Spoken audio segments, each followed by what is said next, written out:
Esta carta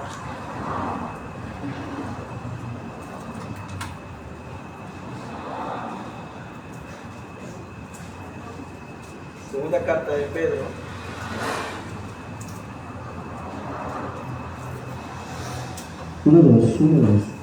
segunda carta de Pedro, ¿la tienen?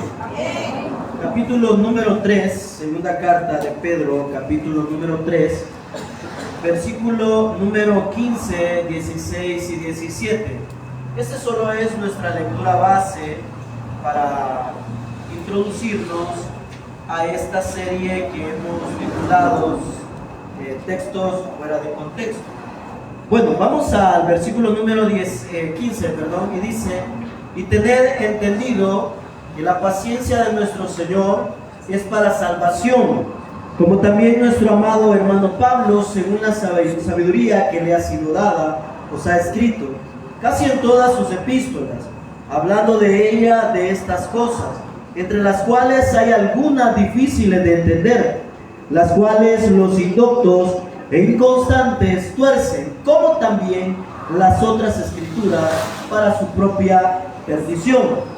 Así que vosotros, oh amados, sabiéndolo de antemano, guardaos, no sea que arrastrados por el error de los inicuos, caigáis de vuestra firmeza. Bueno, tomen asiento, mis hermanos, y vamos a entrar al estudio, el capítulo número 4, o en la entrega número 4 de esta serie de textos fuera de contexto.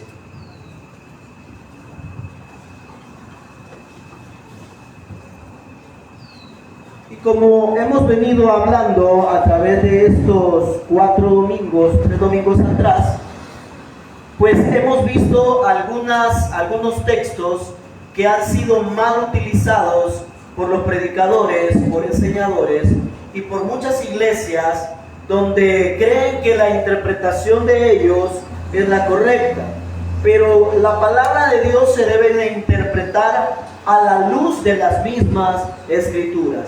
Y eso es lo que nosotros hemos hecho durante estos 3 domingos atrás, que le hemos dado la interpretación bíblica a aquellos versículos que nosotros tomamos como amuletos. ¿Amén? ¿Sí? Miren, he recibido una cantidad de mensajes diciéndome que hasta del mal que me voy a morir, porque dicen de que estoy enseñando lo contrario a la palabra de Dios. Pues yo les digo, preséntenme argumentos para poder yo decir que lo que están diciendo es correcto, y no me presentan argumentos. Yo se los he comprobado con la palabra de Dios, ahí escrita lo que significa el texto. ¿Amén? Muy bien, vamos ahora a los textos fuera de contexto. Esta mañana vamos a ver 3 textos, y vamos al primero, a un texto favorito por todos nosotros, y váyanse a Apocalipsis 3:20. Cuando usted lo tenga me dice amén. Apocalipsis 3:20. ¿Lo tiene? Apocalipsis 3:20. ¿Lo tenemos? Ok. El último libro de la Biblia, Apocalipsis 3:20, dice de esta manera: oiga, he aquí, yo estoy ¿a dónde? A la puerta y llamo. Si alguno oye mi voz y abre la puerta, entraré a él y cenaré con él y él conmigo. Este versículo es un versículo bien conocido por todos nosotros, y es un versículo que nosotros nos gusta utilizar para poder resaltar el tema de tener comunión con Dios. Amén. Y claro, el versículo está hablando de tener comunión con Dios, de tener intimidad con Dios. Pero muchas personas han tomado este versículo de manera errónea y se lo aplican de manera errónea. Y hoy se lo voy a demostrar con el mismo texto ahí en Apocalipsis, que nos está refiriendo a lo que nos han enseñado por muchos años y por mucho tiempo. Vea el versículo, dice: he aquí yo estoy a la puerta y llamo. ¿Sí? Y dice: y si alguno oye mi voz, entraré, ¿qué dice? A él qué más dice? Y cenaré y él conmigo. Este versículo le han dado otro significado y aquí traigo tres puntos que lo han utilizado fuera del contexto. Número uno, el principal error de este versículo es aplicar este pasaje a los inconversos y al área de evangelismo. ¿Cómo, hermano? Sí, este versículo no es para evangelizar. Y muchos van a decir, hermano, usted está loco lo que está diciendo, porque a mí me ha servido para evangelizar. Pero realmente este versículo no es utilizado y no se debe utilizar para el evangelismo. ¿Por qué? Bueno, ya les voy a decir más adelante. Otra forma como utilizan este versículo es para enseñar cómo debemos de tener comunión con Dios. El versículo no dice cómo tener comunión con Dios, ni siquiera lo menciona. Otra cosa, o otro punto que utilizan las personas para enseñar este texto, es que enseñan que Cristo debe de entrar al corazón de la persona. Que Cristo quiere entrar al corazón de alguien. Y nosotros nos aplicamos ese versículo. Ahora, sí es cierto que Jesús entra a nuestro corazón, pero cuando creemos en Él. Amén. Sí. Ahora, este versículo no se debe de utilizar para evangelismo. ¿Por qué, mis hermanos? Porque hay que analizar Apocalipsis 3. Apocalipsis capítulo número 3, capítulo número 2, son 7 cartas que el Señor manda a 7 iglesias en Asia Menor, lo que hoy conocemos como Turquía. Esas 7 iglesias estaban fundadas en la parte central de Turquía o Asia Menor, y eran iglesias sumamente famosas. Y cada una de esas 7 iglesias tenía pecados gravísimos, pero tenía todavía esperanza. El problema con la Odisea, la iglesia de la Odisea, es que era la iglesia más perversa de todas. Y estas cartas se las manda el Señor Jesús a cada iglesia. ¿Estamos comprendiendo? Amén. Ok, entonces pongámonos en el contexto. Eran iglesias que estaban pasando una problemática espiritual o una problemática inmoral, y Dios les manda una carta a cada pastor y a cada iglesia. Entonces, a la Odisea, que era la iglesia tibia, la iglesia hipócrita, le manda también una carta. Y el problema que tenía la Odisea es que ellos se creían ricos, se creían todo, creían que tenían todo. Entonces, si usted se fija en el versículo número 15 de Apocalipsis 3, dice: yo conozco tus obras, que ni eres ¿qué? Ni frío ni caliente. Ojalá fueses frío o caliente, o sea, que fuese de un solo estado. Era hipócrita. Pero por cuanto eres tibio y no frío ni caliente, te vomitaré de mi boca. Pero mire lo que dice el versículo 17: porque tú dices, yo soy y me he enriquecido y de ninguna cosa tengo necesidad, y no sabes tú que eres un desventurado, miserable, pobre, ciego. Vean la condición en la que estaba la iglesia de la Odisea, una iglesia tibia. Imagínense si el Señor Jesús nos mandara una carta de gracia celestial, ¿qué dijera de nosotros? No, mire, ahí salen todos los trapos al sol. La iglesia de la Odisea, el pecado que estaba cometiendo, ojo, habían sacado a Jesús de la iglesia, porque ya se sentían poderosos, ricos. Amén. Hay una iglesia aquí en El Salvador, famosa, un pastor muy famoso, que hoy se ha hecho pastor de la prosperidad. Y hace días vi su serie de estudios, como de 12 predicaciones ¿Cómo un cristiano puede ser rico? Y mire, dio argumentos fuera y sacados, pero a Jesús nunca lo mencionó en sus 12 sermones. Entonces, hay iglesias en nuestro país que han sacado a Jesús de la iglesia y han metido el dinero a la iglesia y han metido festividades a la iglesia y han metido cosas que no tienen nada que ver con el evangelio. Entonces la iglesia de la Odisea había sacado al Señor porque ya se sentían poderosos, se sentían ricos y decían, no tenemos necesidad. Cuando una iglesia dice no tenemos necesidad, es porque no tienen necesidad de depender del Señor. Amén. Y se lo puedo comprobar y argumentar. ¿Se recuerdan el proverbista en el capítulo 30 de Proverbios? No me des mucho, ¿por qué? Te voy a negar. Y no me des poquito, porque voy a robar. ¿Sí? Es peligroso cuando la iglesia se vuelve rica en dinero, en posesiones. Y no estoy diciendo que es pecado, claro que puede tener sus cosas, sus utilerías bonitas. El problema es sacar a Jesús de la iglesia.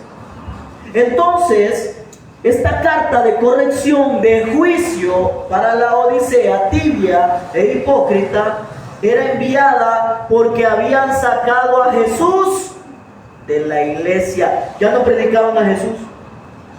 Esta iglesia predicaba cómo ser rico en 5 pasos, cómo ser próspero en tu familia en 3 pasos, guía para ser un super líder. Esas eran quizás las predicaciones de ellos.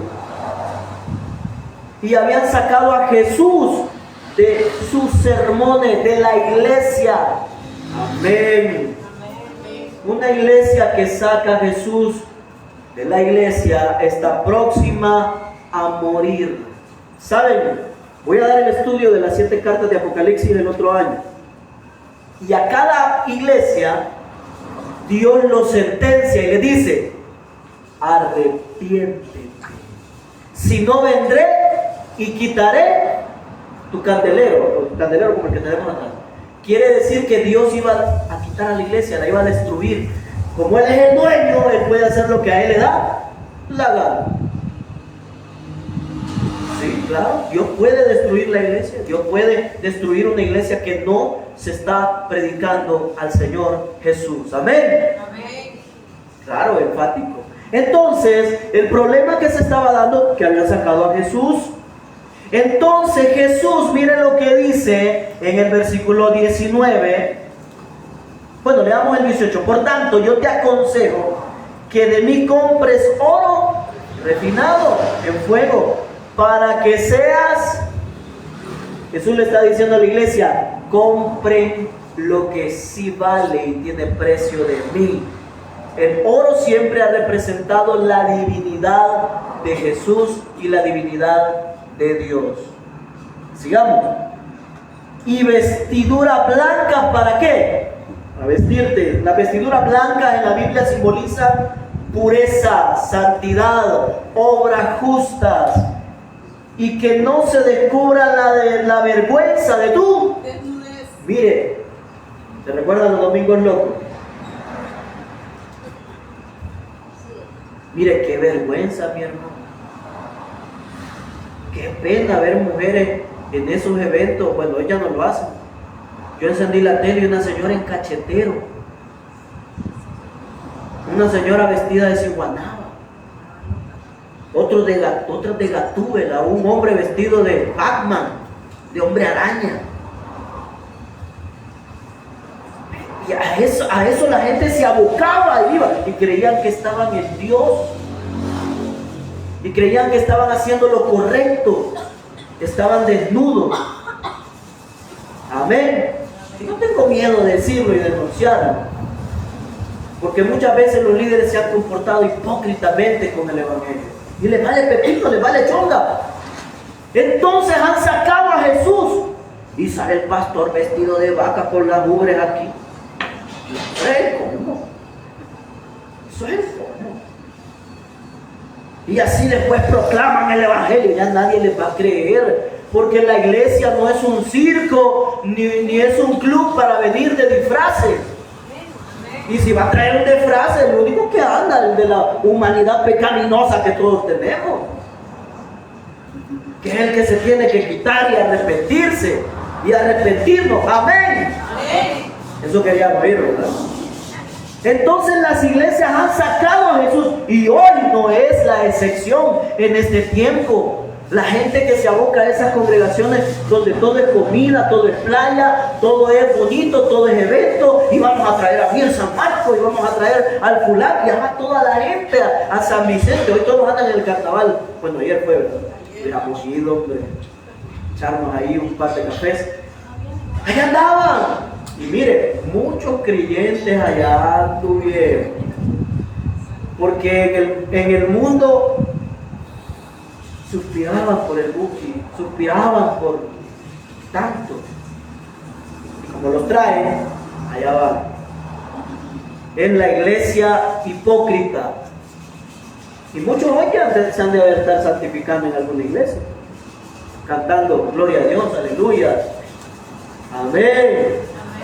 Esa iglesia es la que Jesús está describiendo aquí. Una iglesia sin pudor, sin vergüenza, una iglesia que no le importa el nombre de Jesús. Entonces, como la iglesia, quizás la figura principal era el pastor. Entonces Jesús le dice en el versículo número 19, oiga, yo reprendo y castigo a todos los que amo. Sé pues celoso. ¿Y qué dice? Y arrepiéntete. Jesús nunca le va a andar diciendo yo te amo tal como eres, no. Te va a decir arrepiéntete. Amén. Amén. Entonces viene el famoso versículo, he aquí yo estoy. ¿Sabe lo que significa eso? Que Jesús, como lo habían sacado de la iglesia, él quería volver a entrar. Y si había una oveja dentro de esa congregación que de verdad quería escuchar a Jesús, Jesús estaba esperando que esa persona le abriera las puertas de la iglesia para él poder tener comunión con toda la iglesia. Habían sacado al dueño de la iglesia, habían sacado al jefe de jefes de la iglesia, habían sacado al que les había dado título de iglesia, lo habían sacado de la congregación. Entonces Jesús quería entrar a la iglesia para él ser el centro de su adoración y el objeto de su alabanza. Amén. Eso significa ese versículo. No es para andar evangelizando. Este versículo es para la iglesia, porque es escrito para una iglesia. Amén. Amén. Así que si alguno de ustedes ha sacado a Jesús de su corazón, métalo otra vez. Ahí se aplica, porque él todavía sigue hablándole, arrepiéntete. Amén. Amén. Ese es el verdadero significado de ese versículo. Abrir la puerta es eso. Vencer la tibieza. Por eso dice, he aquí yo estoy a la puerta. Si uno me oye, yo entraré con él y cenaré con él. Mire, mi hermano, voy a decirles algo. Hemos perdido la calidad como iglesia de mantener a Jesús en nuestras congregaciones. Lastimosamente, el sensacionalismo, el emocionalismo, lastimosamente las cosas del mundo han atrapado a la iglesia. Y la iglesia se ha mundanalizado, la iglesia se ha paganizado, la iglesia se ha hechizado, se ha encantado por cosas de temporada. Y hemos sacado a Jesús de nuestras congregaciones, aunque digamos que tenemos a Jesús. Hoy estamos en una época donde todos se vuelven buenos. Ya viene diciembre, todos se vuelven pacíficos, hagamos las paces, todos se vuelven tiernos, cariñosos, dejemos las cosas de lado. Del siguiente año volvemos otra vez a estar como chuchos y gatos. Y no creemos a Jesús. Amén. Ese ha sido el problema, ese era el problema de la Odisea. Se creían ricos, creían que lo tenían todo. Pero le digo, ¿qué pasaría si el Señor nos mandara una carta a Iglesia Gracia Celestial? Mira, ahí va a salir todo. Ahí va a salir todo. Y el problema es que Dios puede quitar la iglesia. Dios puede desarrollarla y puede levantar otra congregación. No hay problema. Amén. Amén. Vamos al siguiente texto sacado de contexto. Este es Apocalipsis 3:20. Váyanse ahora a Mateo. Yo me voy a meter en el ambiente espiritual, demoníaco y satánico. Vamos, Mateo capítulo 16.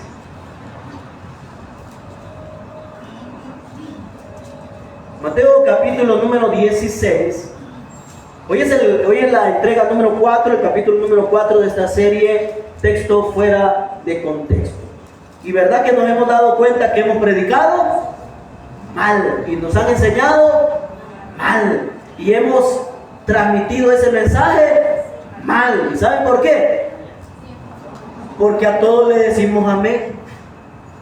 Así como le damos el voto al político, así le dicen amén al líder religioso, que está más torcido que usted y yo. ¿Me voy a explicar? Y los exhorto porque es necesario, mis hermanos. ¿Sí? Yo quiero que Cristo sea formado en ustedes. Mateo 16, versículo 19, ¿lo tiene? Y a ti te daré las llaves del reino de los cielos. Y todo lo que atares en la tierra será atado en los cielos. Y todo lo que desatares en la tierra será desatado.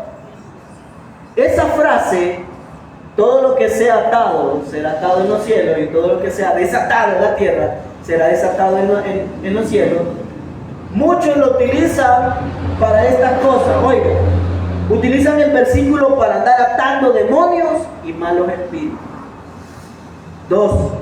Utilizan el versículo para desatar enfermedades, riqueza y mucha fortuna. 3. Utilizan el versículo como parte de la confesión positiva. ¿Sí? Lo que está de moda. Declárese sano, declárese en victoria.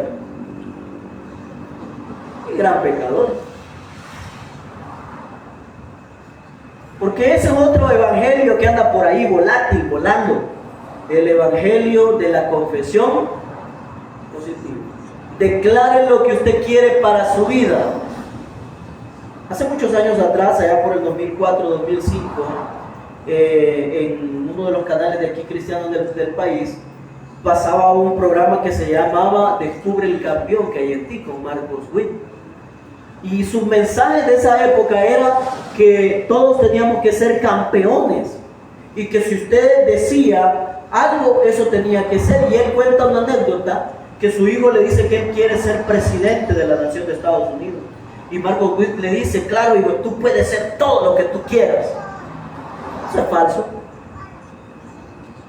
Amén. Eso es falso.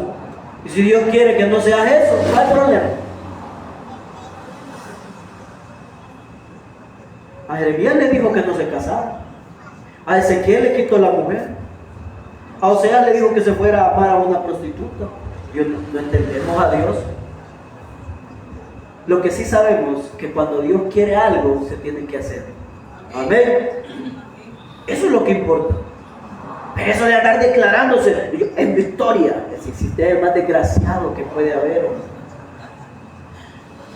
Eso es una farsa. Eso, no, la sangre de Cristo me cubre. No es un amuleto la sangre de Cristo. La estamos pisoteando por gusto. Entonces, este versículo de todo lo que atares y desatares será desatado y atado en el cielo, lo ocupan para estar atando demonios. para andar proclamando riqueza, fama, fortuna y mujeres. Y lo utilizan para andar confesando cosas positivas. Eso del evangelio, de la confesión positiva, ténganle cuidado. Hay muchos predicadores que andan predicando eso. Joel Osteen es uno de ellos. Se lo digo, por si alguna vez lo escuchan. Y hay un montón de gente predicando lo contrario. Pero miren, ¿qué quiere decir eso de atar y desatar? ¿Quieren saberlo? Para que no vayan a andar atando los demonios aquí en los planos. Primeramente, hay que entender el contexto de ese versículo. Si usted se va al versículo 1 del capítulo 16, ¿lo tiene?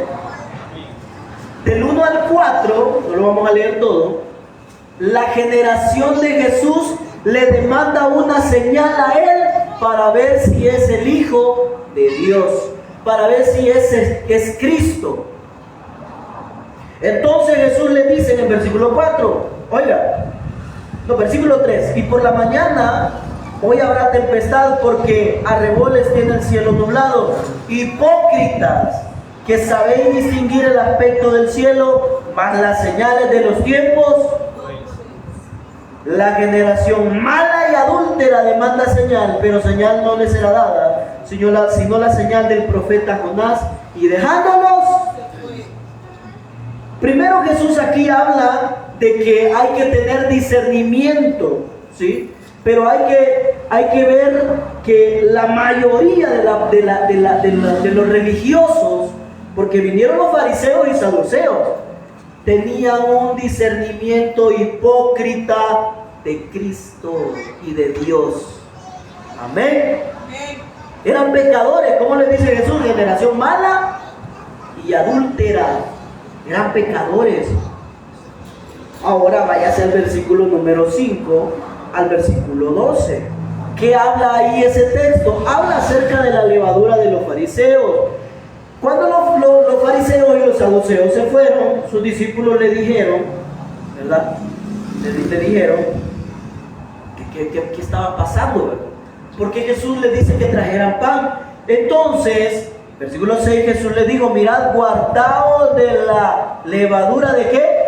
Fariseos y saduceos. Y oiga, y ellos pensaban dentro de sí diciendo, esto dice porque no trajimos pan. Y entendiéndolo, Jesús les dijo, ¿por qué pensáis dentro de vosotros, hombres de poca fe, que no tenéis pan? Versículo número 11. ¿Cómo es que no entendéis que no fue por el pan que os dije que os guardaseis de la levadura de los fariseos y los saduceos? Entonces entendieron que no les había dicho que se guardaran de la levadura del pan, sino de la doctrina de los fariseos y los saduceos. ¿Estamos comprendiendo el texto? Para entender todo lo que atares y desatares. Amén. Amén. ¿Están aquí conmigo? Amén. Entonces deje de andar atando demonios.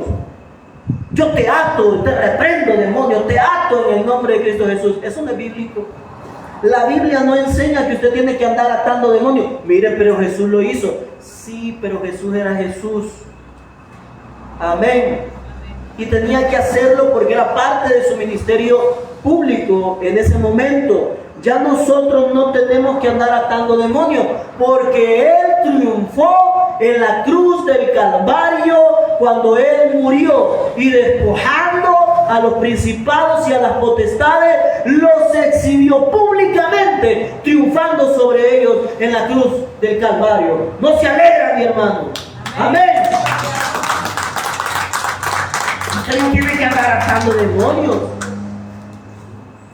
Usted no tiene que andar atando espíritus. Cuando sea el momento, sí, no atar, echarlos fuera. Amén. Porque eso sí es bíblico, de ir a sacar demonios, pero si se da la ocasión. Amén. Y Jesús dijo, para sacar demonios hay que ayunar y orar. Y aquí ni ayunan ni oran, ni se congregan a veces. Querían oír eso, es la verdad. Pero usted sale de aquí con el pecho inflado, con un sermón donde le dijeron que usted es bendecido. No, mi hermano, cuando entienda la palabra de Dios, dele más pena, porque usted va a decir, soy ignorante, no lo sabía.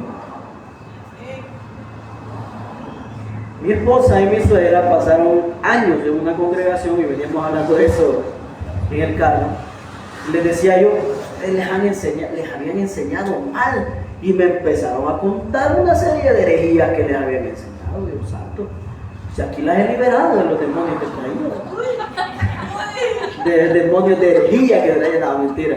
Mire, unas herejías que les habían enseñado. ¿Y quién les enseñó eso? Ah, fulana y fulano. Dios santo. Porque mire, el evangelio no es para andar haciendo hechizos y conjuros.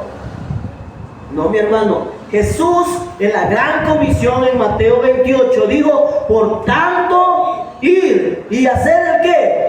Yo no veo que diga ahí que hay que andar atando demonios y desatando de malos espíritus. Ir y hacer discípulos, ¿a qué? A todas las naciones, bautizándolos en el nombre del Padre, del Hijo y del Espíritu Santo, enseñándole todas las cosas que os he mandado. Y he aquí yo estoy con vosotros.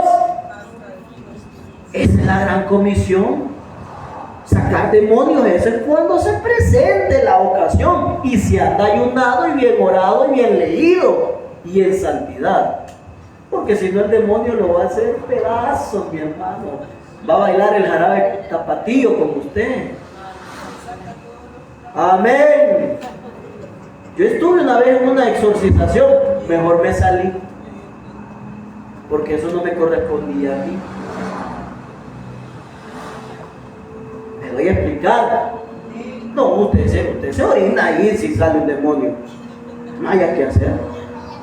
Y si anda en no santidad, el demonio le va a decir, vos qué autoridad tenés sobre mí. Pues ya pasaron los evangelios en la lectura general.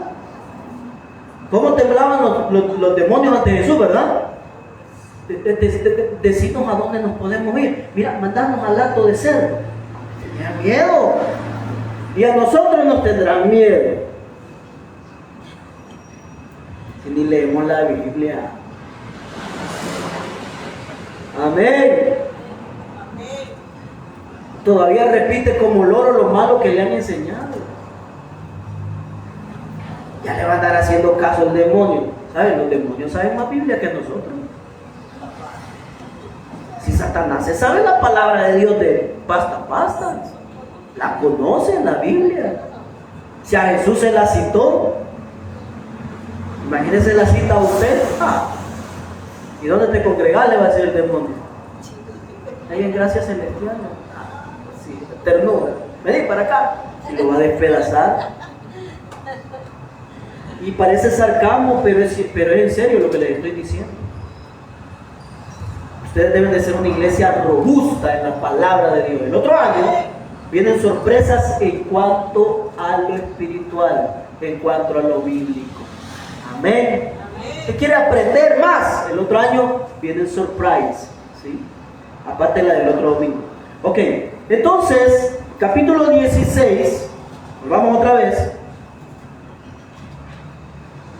Los fariseos y los saduceos estaban en pecado, andaban demandando señal.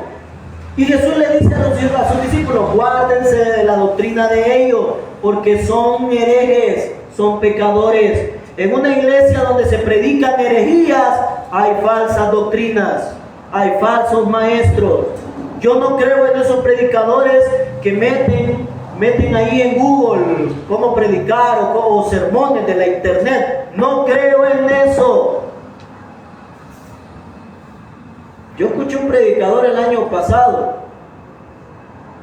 y toda su predicación de San Google la había predicado, la había sacado. Idéntico, los mismos pasajes, las mismas frases, los mismos apartados. Y para más fregar, la información alguna estaba mal. Esos son los predicadores que tenemos. Miren, en mi casa, yo saco un montón de libros, miren. Como 10, 15 libros, Biblia, estudio, diccionario. para un versículo que les vengo aquí a explicar. Amén. Porque es nuestra responsabilidad. No venirles a decir una herejía, mi hermano. Entonces, ese es el contexto. Una generación mala y perversa, pecadora, hereje, con doctrinas distorsionadas. Entonces Jesús les hace la pregunta a sus discípulos. Váyase al versículo 13 y 14. Viniendo Jesús a la región de Cesarea de Filipo, preguntó a sus discípulos diciendo: ¿quién dicen los hombres que es el Hijo del Hombre? Ellos dijeron: unos es Juan el Bautista, otros Elías, otros Jeremías o alguno de los profetas. Y él les dijo: ¿y vosotros quién decís que soy? Y mire, Pedro de ahí le sirvió lo impulsivo que era. Entonces le respondió Pedro: tú eres el Cristo, el Hijo del Dios viviente.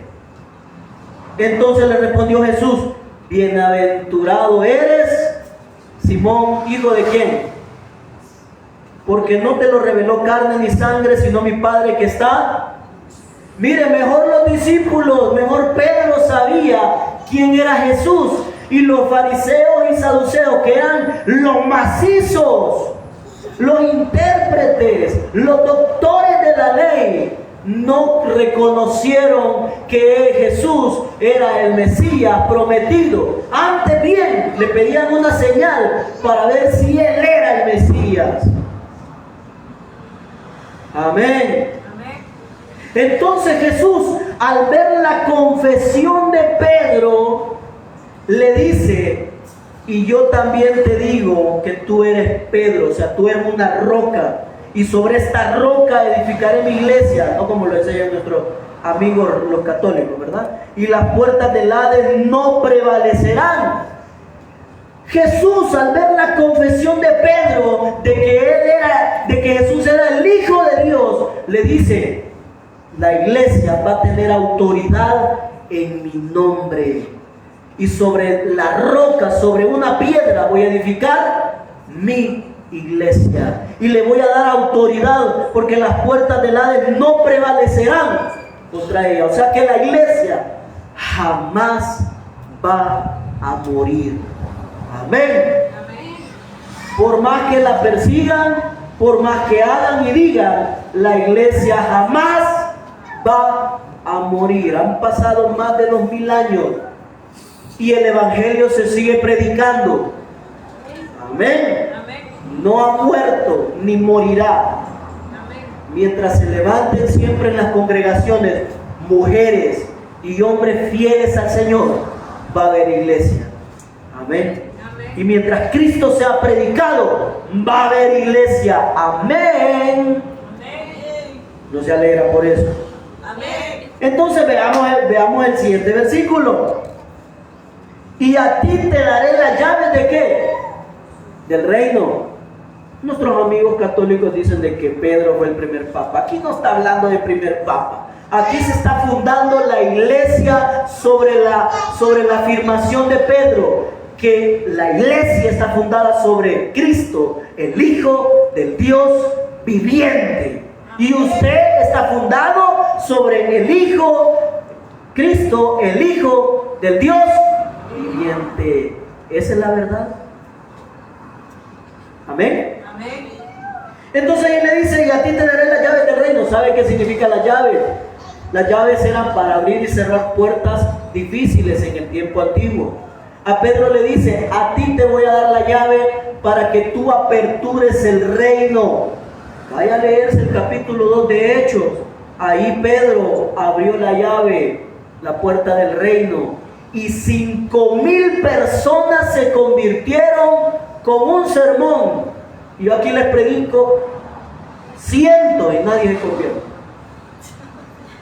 Estamos mal. Y ahí se cumple: y a ti te daré las llaves del reino. O sea, le está hablando: y te voy a dar la potestad a ti para que tú apertures la predicación del reino. Eso significa, sigamos, y todo lo que atares en la tierra, y eso es lo que queremos interpretar, y todo lo que atares en la tierra será atado en los cielos, y todo lo que desatares en la tierra será desatado. Muy bien. Por aquí traigo la explicación a esa frase. No es para andar atando demonios. Ya se fijaron el contexto, ¿verdad? La fundación de la iglesia. Habían herejes, habían pecadores, los fariseos, los saduceos. Entonces Jesús dice, bueno, sobre esta afirmación de Pedro voy a fundar la iglesia. Y luego dice, y todo lo que atares y desatares. Aquí viene. Miren, a causa de la incredulidad fanática de los pecadores, de los líderes de la nación de Jesús, ¿verdad?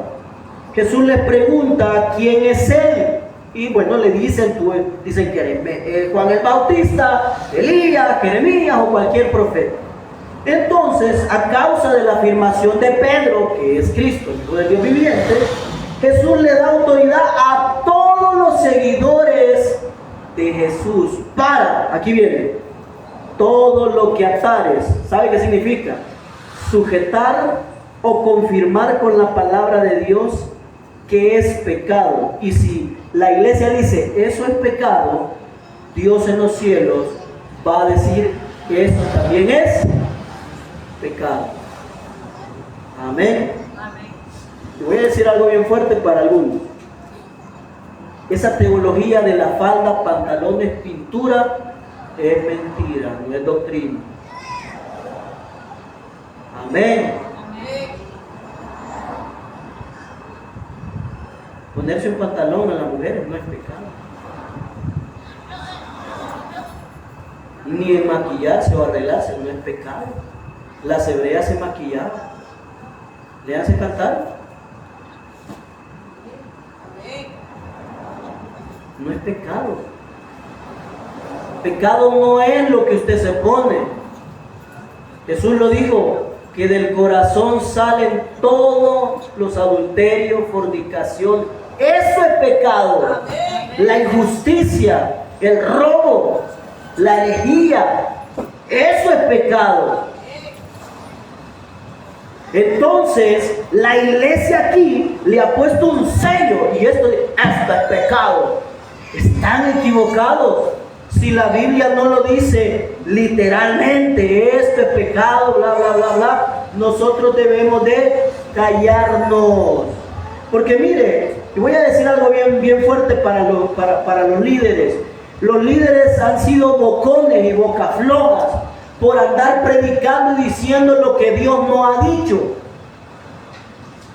Porque no han entendido un principio de interpretación básico. Si la Biblia habla, debemos de hablar. Si la Biblia calla, debemos de callar. Pero nosotros hemos sido abusivos en añadirle y quitarle a la palabra de Dios. Y la Biblia dice que maldito todo aquel que le añade y le agregue o le quite. Amén. Es que mira, ahí dice. Pues sí, ya lo estudió, ya estudió la cultura, el tiempo, el contexto, el problema, quién lo dijo, en qué época se escribió. ¿Voy a entender? Amén. ¿Están aquí conmigo? Amén. Amén. Amén. Texto fuera de contexto. La otra semana ya va a estar toda la serie en nuestro canal de YouTube. Si usted quiere volver a escuchar para volver a aprender. Amén. Muy bien, entonces todo lo que atares quiere decir que todo lo que la iglesia sujete a la palabra de Dios y diga esto es pecado, eso es pecado, amén. Y luego dice todo lo que desatares, estamos aquí, versículo 19, oigan, y todo lo que desatares será desatado en los cielos.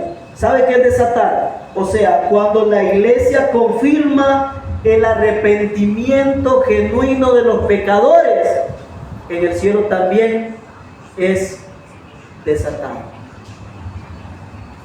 Si nosotros decimos no, el hermano Juan Pérez de verdad se ha convertido al evangelio y se ha arrepentido genuinamente, la iglesia da fe de ello, entonces Dios va a decir en los cielos, es cierto lo que dicen en la iglesia, mi siervo o mi sierva ha cambiado. Amén. Entonces el pecado que tenía atado a ese hombre, hoy es desatado de la vida de él. Y como es desatado en los cielos. Así como nosotros hacemos fiesta por alguien que se convierte al Señor, también hay fiesta en... Ahí está la lógica. Amén. Pero como a mí no me gusta dejarlos en las nubes, vamos a ver 2 versículos para comprobación de lo que estoy diciendo, de atar y desatar. Se lo voy a decir de forma sencilla. Si yo declaro a Farid Jr., como un creyente verdadero que se ha arrepentido de sus pecados, y yo doy fe de ello, y la iglesia da fe de ello, y nosotros lo hacemos público, Dios en el cielo también declara y está de acuerdo en que Farid ahora es nacido de nuevo. Amén. Pero si la iglesia declara que esa persona es inconversa, pagano, publicano, forastero y no quiere cambiar, en el cielo también Dios va a estar de acuerdo con la iglesia de que esa persona no quiere cambiar. Se lo voy a comprobar, no lo vamos a leer. ¿Se recuerdan de Simón el Mago? ¿Se recuerdan? Simón el Mago, que quiso comprar el Espíritu Santo con dinero. Lo leímos en Bendecido pero no arrepentido. Ahí ven el sermón en YouTube. Ok, entonces Simón el Mago quería comprar el Espíritu Santo, o sea, no se había arrepentido. ¿Y qué le dice Pablo? ¿Qué le dice Pedro? Veo que tu corazón está en tinieblas y no creo que Dios te perdone por lo que querés hacer. Pues ahí Pedro estaba atando a Simón, o sea, estaba diciendo: sigues en pecado. Entonces en el cielo Dios va a decir: estoy de acuerdo con la iglesia porque ese hombre sigue en pecado. Amén. No es para andar atando demonios, no es para andar desatando bendición, prosperidad, sanidad. Esto es para evangelizar, esto es para predicar. Amén. Comprobémoslo. Juan 20:23. Aquí viene la parte práctica. Téngame paciencia, a mí me gusta predicar bastante.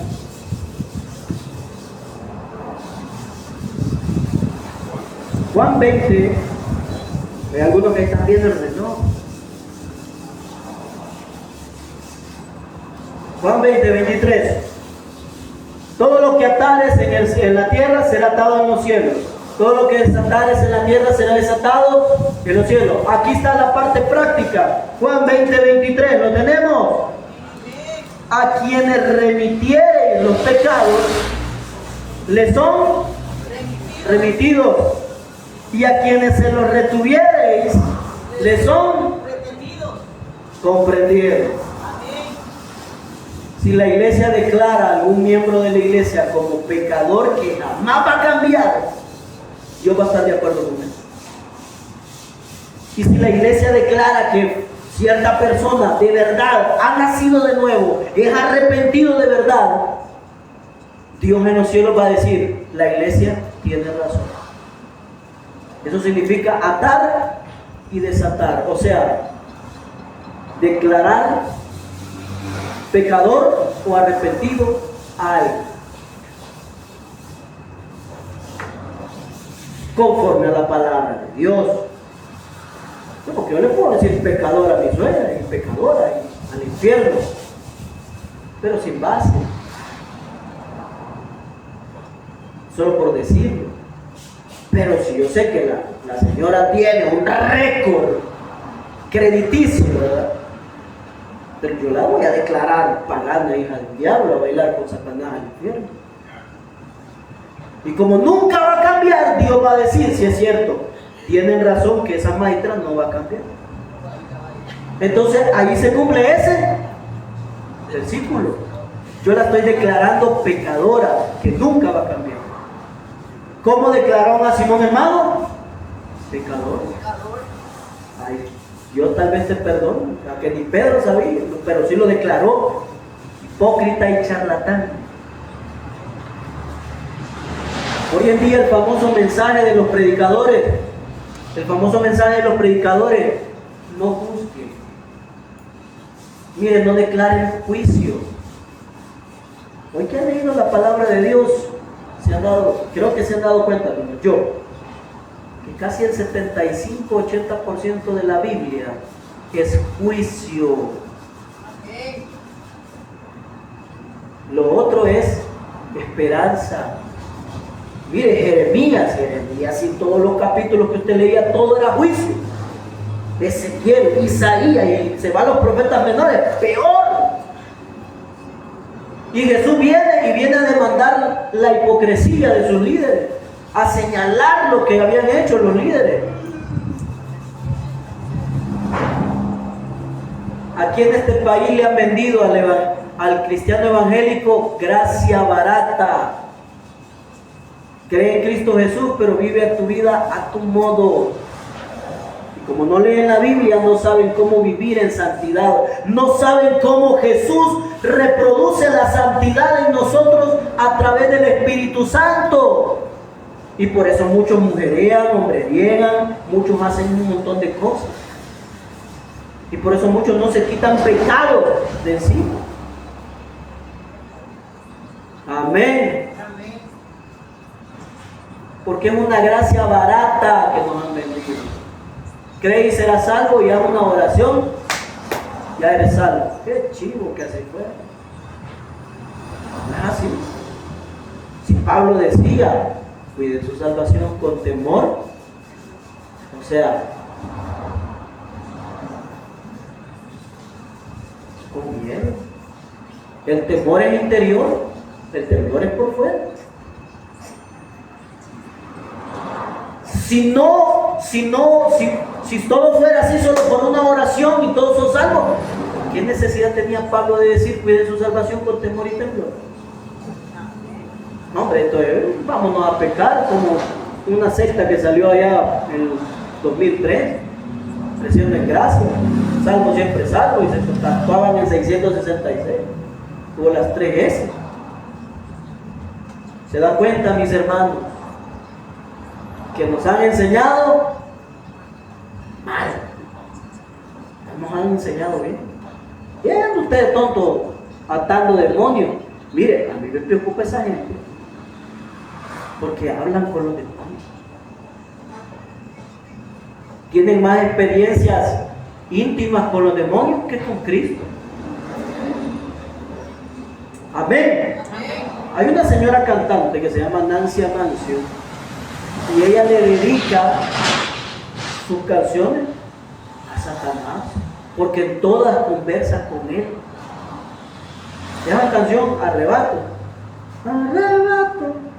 le está diciendo a Satanás, tiene una conversación con él que le va a arrebatar todo lo que le ha robado.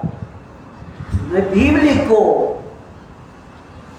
Aquí me la sugirieron que la cantara hace unos meses. Hija del diablo, le dije, hijo del diablo. Porque no, mis hermanos, porque creemos que todo lo que se oye de la boca de un cantante cristiano es cristiano. No es así. Estamos equivocados. Es que aquí no es una discoteca, no es una rocola donde le van a meter $1 aquí al púlpito y ya suena la alabanza que usted quiere, a su gusto y a su antojo. Amén. Él viene agresivo ahora, pero es la verdad, mis hermanos. Tranquilo, está enseñando el reloj. Tranquilo. Amén. Esa es la verdad. Vamos ahora al siguiente texto. Tengo poco tiempo, pero estos versículos son bastante sencillos. Juan 14. Les voy a quitar sus amuletos, les dije, ¿verdad? La vez pasada. Les voy a quitar sus escapularios cristianos, sus versículos amuletos y sus versículos que utilizan como hechizo y conjuro, parece magia blanca. Juan capítulo número 14, perdón, pero así es mi naturaleza. Versículos 13 y 14, ¿lo tenemos? Juan 14, versículos 13 y 14, y todo lo que pidiereis, oiga, al Padre en mi nombre lo haré, para que el Padre sea glorificado Si alguno pidiera en mi nombre, ¿qué dice? Yo lo haré. Bonito el versículo, ¿verdad? ¿Cuántos han utilizado ese versículo en su vida? Todos. Hasta yo. Hasta el día que lo entendí, ¿por qué decía eso? Ahora pregúntese por qué una persona nunca sale de la desgracia económica en la que está. Porque una persona que está con una enfermedad terminal le prometemos que si en el nombre del Padre pidiéramos va a ser sana, porque Él dice que lo hará, y la persona termina muriéndose. Que el que está en mala economía nunca prospera, que el que quiere esposa nunca hay, el que quiere marido nunca hay, el que quiere que todo le salga bien en la vida nunca le sale. ¿Por qué? Porque hemos pedido mal, hermano. Pero ahí dice que todo, porque no entendemos el contexto desde el versículo 1 hasta el versículo 12. Lo entendemos, pero miren el fuera de contexto. Oigan el fuera de contexto, ¿cómo la gente lo utiliza? Miren, es un versículo amuleto para pedir cualquier cosa en el nombre de Jesús. ¿Y qué piden? Me tomo esta pastilla en el nombre de Jesús y se la viene con agua. Eso nos lo enseñaron nuestros hermanos y amigos católicos. A mí mi abuelita me lo enseñó, que me metiera la pastilla y que en el nombre del Señor me la tomé. Eso no es bíblico. Otra cosa, me compraré una casa o cualquier casa en el nombre de Jesús, y nunca salió la casa. Seré libre de toda deuda en el nombre de Jesús, y sigue coyol quebrado, coyol comido. Vivencia de eso soy yo, que tengo 13 años de no ver billetes. Y aquí sigo yo por pura gracia del Señor. Amén. Y es la verdad. Siguiente. Seré libre de toda tristeza, de toda ansiedad y decepción y frustración en el nombre de Jesús. ¿Dónde dice eso que es bíblico? Hermanos, si lo acabamos de leer el versículo, ¿no es? Personas con enfermedades crónicas pueden ser sanadas en el nombre de Jesús. Y le prometemos al enfermo que se va a sanar y se muere. Dejamos al Evangelio, a Cristo, como mentiroso y burlador, y la gente después no quiere creer en el Evangelio, mi hermano, porque nosotros tenemos la culpa. Escuché a mucha gente, al enfermo en sus últimos días terminales, prometiéndoles. Mire, yo admiro la fe, yo tengo fe, pero eso le compete al Señor si lo quiere sanar o no. Aunque yo le digo a mi voy a decir algo, voy a confesar algo personal. Yo le digo a mi esposa, si yo enfermo de una enfermedad y me voy a morir crónica, no quiero que hagan culto por mí para que me sane. Primeramente, eso no es bíblico. No quiero que hagan oraciones para que me sane. Eso es bíblico, pero no quiero. ¿Saben por qué? Porque si ya mi tiempo de morir y de enfermedad ha llegado, es porque Dios ya me hizo cumplir un propósito en la tierra.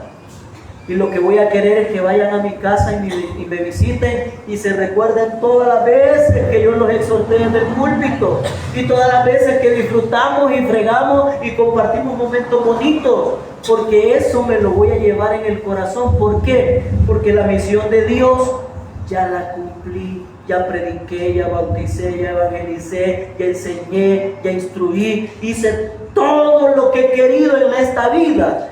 No tengo por qué prolongar más si mi carne y mi alma está pidiendo irse con el Señor. Amén. Amén. Ese es mi deseo si me voy a morir. Yo se lo digo a mi esposa, no quiero que me vengan a llorar, que vengan a echarse una taza de café conmigo y vean una película, o que me lleven a pasear a la playa y eso. No quiero oraciones, no quiero cultos, hermano, pero usted es un hombre de culto y religioso. Sí, pero ya cumplí mi misión. Amén. ¿Qué dijo Juan? Es necesario que Él crezca y yo. Es necesario que yo muera para que otro crezca en este ministerio y se quede predicando. Mi finalidad es instruir a otro aquí para que se quede en vez de mí. ¿Y qué tal si es Farid?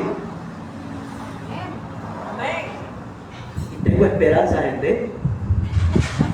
O una mujer, la hermana Clara, la Ana. Amén. Ya lo puse que pensar, ¿verdad?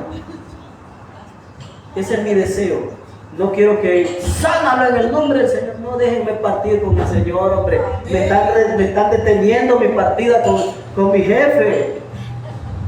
Amén. Pero ese es mi deseo personal. Esa es mi voluntad humana. Y se tiene que hacer. Ya mi esposa lo sabe. ¿Sí? Y que ponga videos en la tele donde yo estoy fregando y con ustedes o por lo que yo hacía, y diviértanse, recuérdenme por lo que soy, lo que era. Amén. Eso es lo que quiero. No quiero oraciones, no quiero culto. Eso le pertenecen al Señor, no a mí. Vamos al versículo. Entonces, ¿qué está diciendo este texto? Miren, en el contexto, vamos al contexto. En el capítulo número 13, Jesús les anuncia a sus discípulos que va a morir y que se va a ir. ¿Ven? En el capítulo 13, mira, ahí vea, anuncia la traición de Judas, en el capítulo 13, del versículo 21. Jesús anuncia que va a ser traicionado y lo van a matar y que se va a ir, ya no va a estar. Luego en el versículo 33 les dice que ya no va a estar físicamente con él. Vean el versículo 33 del capítulo 13. Hijitos, aún estaré con vosotros un poco. Me buscaréis, pero como dije a los judíos, así os digo ahora a vosotros, a donde yo voy, vosotros no podéis. Entonces se entristecieron los discípulos. Váyase al versículo número 1 del capítulo 14. No se turben. Porque Jesús les anuncia que va a morir y que ya no va a estar con ellos físicamente. Entonces estaban turbados. Y vea el versículo 3, Jesús les confirma que aunque ya no esté físicamente, va a venir a ellos otra vez. ¿Cómo? Vamos a comprobar, versículo 3. Y si me fuere y os prepararé lugar, vendré otra vez. ¿Cómo es eso que no va a estar físicamente, pero va a venir otra vez? Y os tomaré a mí mismo, para que donde yo estoy, vosotros también estéis. Ahora váyanse al versículo 15 en adelante. Si me amáis, guardad mis mandamientos. Y yo rogaré al Padre y os dará. Jesús iba a venir como el consolador a la vida de ellos. Amén. ¿Y qué tiene que ver entonces con todo lo que pidieras al Padre en mi nombre será hecho? Bueno, aquí viene la explicación. Jesús lo que está diciendo en este versículo es que hay que pedir en oración según los propósitos de Dios. Oiga, y del Espíritu Santo, o sea que todo lo que se pida según la voluntad de la Santa Escritura, oiga, para el Evangelio, Él responderá. Vea el versículo número 12. De cierto os digo que el que cree en mí, las obras que yo hago, ¿cuáles eran las obras que hacía Jesús? Sanar, predicar, enseñar y todo eso. Él las hará también, y aún mayores hará, porque yo voy. Eso de mayores cosas que vamos a hacer nosotros, no está diciendo que nosotros vamos a liberar, a sanar enfermos o vamos a liberar endemoniados más que Jesús, no. Está hablando que la iglesia va a tener más alcance con los miembros que se vayan uniendo a la iglesia. Y todo lo que se pida para el Evangelio de Jesús, Él lo concederá. Amén. Esto de pedir aquí está Jesús enseñando que hay que pedir para el reino de Dios. Por ejemplo, queremos ir a evangelizar a un cantón. Pidámosle al Señor que nos proporcione patrocinadores para poder llevarles una buena recepción a las personas. Y pidámosle al Señor que hayan gentes dispuestas a que abran su corazón a la predicación del Evangelio. Esas son las oraciones que tenemos y Él lo va a conceder. ¿Verdad que hemos orado? Madre. Aquí está enseñando Jesús de orar para el Evangelio, para que el Evangelio se extienda. Cosas mayores que yo van a hacer. Amén. No es para andar pidiendo sanidad, prosperidad. No es para andar pidiendo para sus propósitos personales. Amén. Bueno, aquí cerramos, mis hermanos, el capítulo número 4 de esta serie de textos fuera. Entonces, hermanos, ¿cómo debo de orar? No debo de pedir por mi sanidad. Sí, hágalo. Pero si Dios quiere, la va o lo va a sanar. Si Dios quiere, le va a dar prosperidad. Y si Dios no quiere, pues no lo va a dar. ¿Y cuál es el problema? Dios va a seguir siendo su Dios. Amén. Pónganse de pie. Denle un aplauso al Señor.